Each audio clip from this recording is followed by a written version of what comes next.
I very much, I think, had an idea of what my happiness was when I was growing up, and I thought it was going to be a certain way with a certain kind of person in a certain situation.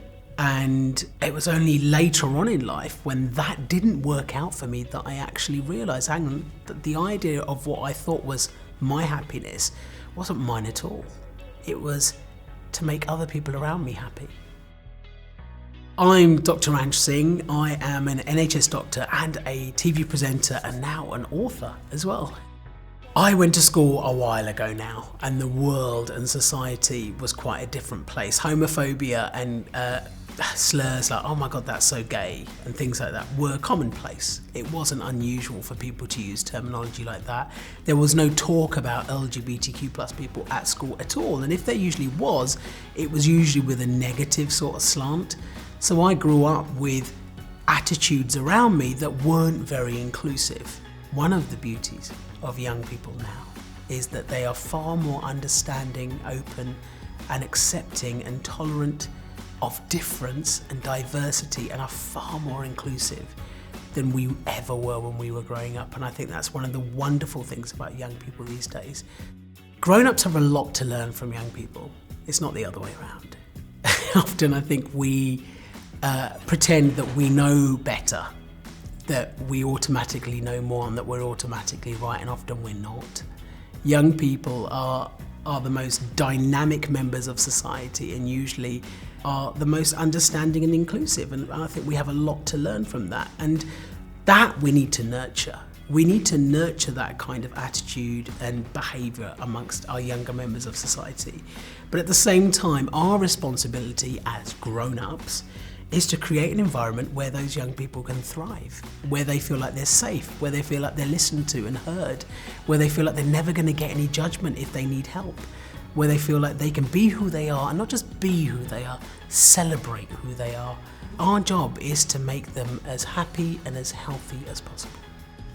When I talk about my coming out story, I hate even using the term coming out because it kind of implies that everyone's hiding, and it's not that at all.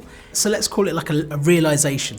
Let's go able to be my authentic self. And I wasn't able to do that for the first sort of 30 years of my life. It took that long for me to work out who I really was. And it was quite a traumatic experience, I think, at the time, just because there was a lot of unraveling of who I thought I was, and then kind of picking up the pieces and trying to work out who I am and what I want. And I'd been in a long-term relationship just before that, and then that broke down, and so I was dealing with all of that stuff and went to counselling and had to kind of work out what was happening in my head and what was happening in my life and what it all meant. And that was when I really, I think, realised that there was a side of me, a part of me that I'd always kind of ignored.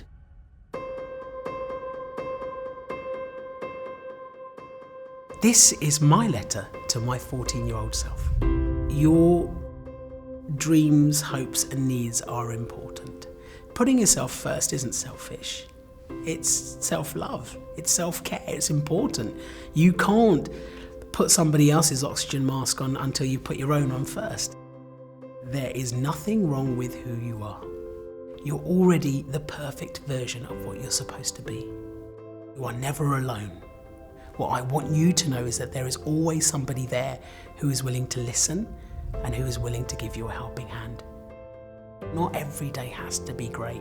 Not every day has to be perfect. It's the lessons you learn from the less than perfect ones that are going to carry you forward. You are exactly who you are meant to be. You don't have to change for anybody. There is so much amazing inside of you still to come out, still that you've got to discover, that it's only going to get better, and you shouldn't feel like you have to change for anyone. It really does get better. It gets so much better, and you will be the happiest you have ever been.